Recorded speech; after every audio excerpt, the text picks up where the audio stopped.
Sob, buat lo yang lagi nonton video ini, pasti lo pernah ngelakuin PDKT dengan orang yang lo suka. Entah itu 1 kali, 2 kali, 3 kali, atau mungkin berkali-kali. Apa lo masih ingat, gimana respon dari orang yang lo PDKT-in? Kalau responnya gak sesuai harapan lo, mungkin itu bisa membuat lo jadi sedih.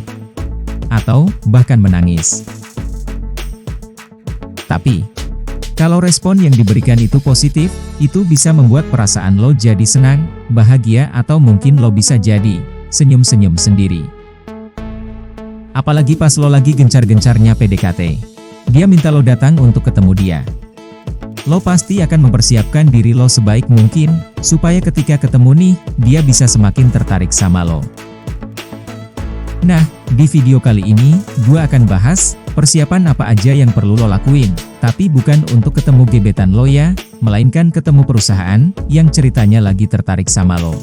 Jadi simak terus videonya sampai habis ya sob, supaya lo paham isi videonya secara keseluruhan.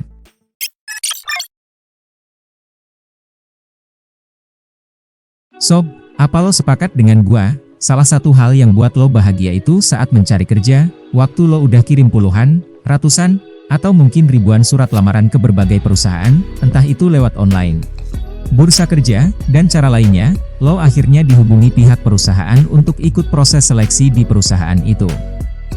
Rasanya seperti mimpi yang hampir jadi kenyataan, seperti air yang lo minum waktu haus, seperti hujan yang turun di musim kemarau, yang bisa membuat lo menjadi bahagia. Bahagia, karena akhirnya kesempatan itu datang juga. Nah, karena ini adalah suatu kesempatan, ya, kesempatan. Ini adalah suatu kesempatan emas yang datang ke lo. Maka lo harus gunakan kesempatan ini dengan sebaik mungkin. Karena kesempatan ini bisa saja gak akan terulang lagi. Nah, pertanyaan gua ini penting untuk lo jawab, apa lo mau menyia-nyiakan kesempatan yang ada di depan mata lo? Kesempatan dari apa yang lo harapkan selama ini? Coba lo renungkan pertanyaan ini selama 5 detik ya sob.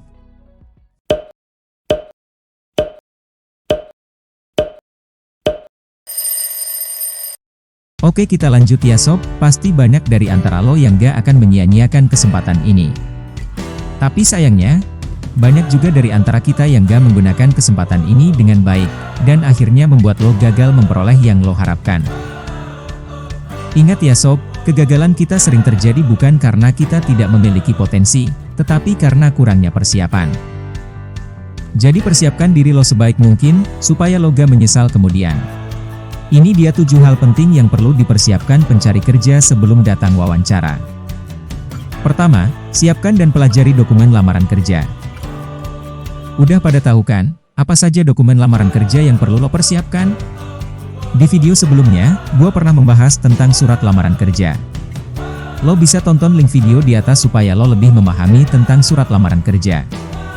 Nah, beberapa dokumen yang perlu lo siapkan itu, surat lamaran kerja, resume kerja, fotokopi ijazah, surat referensi kerja dan dokumen pendukung lainnya. Semua dokumen itu sudah lo harus siapin di hari sebelumnya ya sob, dan pastikan semua dokumennya sudah lengkap. Kalau sudah, lo baca dan pelajari lagi. Di sini gua akan bahas latar belakang pendidikan dahulu, lo juga ingat kembali kapan lo mulai dan lulus dari tempat belajar. Selain itu kendala apa yang temui dan apa solusinya selama belajar. Kenapa lo pilih jurusan dan tempat itu? Pelatihan atau kursus yang lo ikuti? Serta kesesuaian antara pengalaman lo dengan jurusan lo. Oke sob, itu tadi beberapa hal latar belakang pendidikan yang perlu lo pelajari lagi. Sekarang gua akan bahas tentang latar belakang pekerjaan. Meskipun banyak yang bisa dibahas, tapi gua akan bahas beberapa hal saja. Di antaranya mengenai kendala dan solusi selama bekerja. Kontribusi lo di sana, bagaimana hubungan kerja lo dengan atasan dan rekan kerja, termasuk kapan lo mulai dan keluar dari tempat itu. Buat Sobat HR yang mau tahu lebih dalam lagi pembahasannya, gua usahain buat videonya secepatnya. Dan lo bisa cek videonya dari link di atas. Kedua, lakukan riset terhadap perusahaan itu. Tujuannya, supaya lo dapat gambaran keadaan perusahaan. Ini bisa meningkatkan penilaian positif perusahaan ke lo. Selain itu, lo jadi punya bahan pertimbangan untuk mengambil keputusan.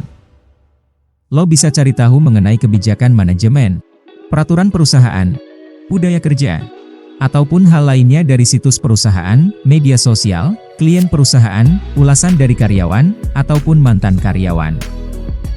Ketiga, analisis deskripsi pekerjaan yang ada. Ini penting untuk lo lakuin, biar lo dapat gambaran sikap, pengetahuan dan keterampilan apa yang dibutuhkan perusahaan dari lo. Selain itu, lo jadi bisa mempersiapkan diri dari kemungkinan pertanyaan mengenai pengalaman kerja lo. Keempat, lo kudu jangan datang terlambat. Karena ini bisa memberikan kesan positif bahwa lo orang yang disiplin, dan juga bertanggung jawab. Atur rencana perjalanan ke lokasi tujuan, lama perjalanan, kondisi jalanan, kendaraan apa yang akan lo gunakan. Dan yang paling penting, sebaiknya sudah sampai di lokasi 30 menit sebelum proses dimulai. Kelima, latihan wawancara. Lo bisa berlatih dengan minta bantuan ke keluarga, teman, untuk mewawancarai dan melakukan penilaian selama sesi latihan. Minta mereka menilai apa yang lo sampaikan dan bagaimana cara lo menyampaikannya secara objektif. Kalau gak ada yang bisa ngebantu lo latihan wawancara, lo juga bisa berlatih sendiri di depan cermin. Selalu ada cara bukan? Keenam, persiapkan pakaian. Lo harus persiapkan pakaian yang rapi dan terawat, yang bisa membuat lo terlihat nyaman, profesional, dan tentunya memberikan kesan pertama yang begitu menggoda, maksudnya yang positif. Ketujuh, persiapkan alat tulis. Nah, kita sudah sampai ke persiapan terakhir, yang gak kalah penting untuk lo lakuin. Lo harus mempersiapkan alat tulis yang akan lo gunakan. Hindari untuk meminjam alat tulis dari pihak perusahaan ataupun pelamar lainnya. Itu dia 7 persiapan menurut Sobat HR yang harus lo lakuin sebelum hari wawancara. Apa lo punya pendapat atau pengalaman lain? Gua tunggu komen lo di bawah ya sob. Oke sob, kalau lo tertarik dengan konten Sobat HR, dan gak mau ketinggalan video terbaru, silahkan klik tombol subscribe untuk berlangganan secara gratis, dan nyalakan loncengnya untuk menerima informasi terbaru dari channel ini. Gua Didi dari Sobat HR, semoga video ini bisa bermanfaat.